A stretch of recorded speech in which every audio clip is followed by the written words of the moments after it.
Hello and welcome to your in-depth weekly horoscope for week commencing the 6th of January for your sun or your ascendant. If you've yet to subscribe to my channel, I'd be honoured if you did so now. Of course, this is a blockbuster week. We have Saturn and Pluto coming together from Monday, and they're going to be in the same position, 22 degrees Capricorn, through to the following Wednesday. They exactly come to conjunction on Sunday the 12th. Now this has received a lot of publicity and therefore it has been arousing a lot of interest. If we think that Saturn is the ruling planet of Capricorn and therefore it's in its dignity in this sign, and also Pluto is the planet of change, but also of what's hidden and deep and dark. But Capricorn energy itself is quite traditional. We may see some institutions, some notable public figures, some situations where power and orthodoxy have been used to maintain a degree of control. These could be challenged. I think what's much more likely to happen, and with this week's lunar eclipse, annular lunar eclipse on Friday, is that we're just getting a push, a nod towards the more emotional energies of Cancer, trying to balance out the more material energies of Capricorn. This energy has been going on for some while, since last year's solar eclipse in July. So I think, although this week is going to be critically important, I think it's going to be much more nuanced than people might think. I mean, one of the things that's happening this week is the fact that Mars in the go-getting sign of Sagittarius is in a quincunx with Uranus. Now this is fascinating. Uranus is in the fixed sign of Taurus and Mars is in the more mutable, free-flowing sign of Sagittarius. So it's possible, for example, when it comes to our financial resources, that we may actually want to kick back about being more cautious, which is Capricorn energy is encouraging us to be. But the Sun is in a tight conjunction with Mercury all through this week, and they are also, along with the rather more nurturing energies of Ceres, they are angling towards Neptune, which is about a more sensitive, compassionate and feeling side of our natures. It too is in its home zone of Pisces.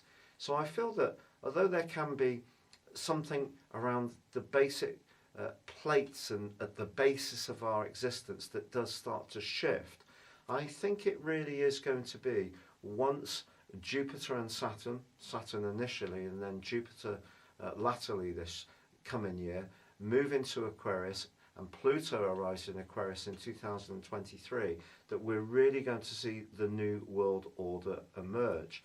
But there's no doubt about it that there could be some kind of structural correction going on when it comes to resources, financial markets and all that kind of stuff. It is entirely possible. However, I think in a more personal context, Venus actually forges quite a potent link, a semi-sextile with Pluto and Saturn. So this could be a time with Venus in the more enlightened sign of Aquarius, which is very much about people and relating, that we do get some signals about how we need to work collectively to protect our resources. And I think this Capricorn energy is a lot to do with what's going on with environmental issues and about encouraging us all to think less about consumerism and more about conservation. That's how I see it. Another astrologer might see it entirely differently. But I did note, for example, that the Governor of the Bank of England said that pensions could be affected greatly by the dying out of fossil fuels because so much money has been invested in those areas. So new technologies need to come along, and Uranus is going to be priming those through a series of connections with some lunations all through this year. So Uranus is going to be just as powerful as Jupiter, Saturn and Pluto. But certainly this is a fascinating point, but the two, Saturn and Pluto, have been inching ever closer together for some months. They just reached that high point. And that Cancerian energy is just saying to us, don't forget our humanity by trying to maintain things that are outdated or just traditional or have just always been that way, to keep being open-minded about the direction of travel for person-kind.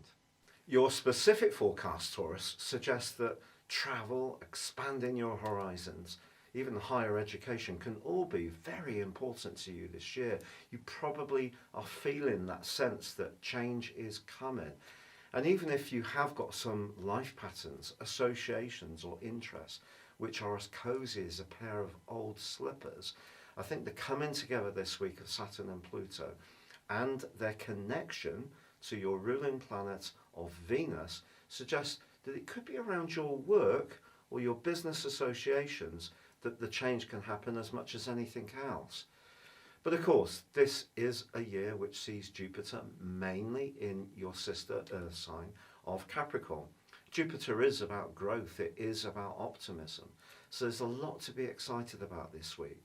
But the annular lunar eclipse on Friday is really highlighting the importance of communication, and Jupiter is in opposition to the North Node, which is in Cancer along with the annular eclipse.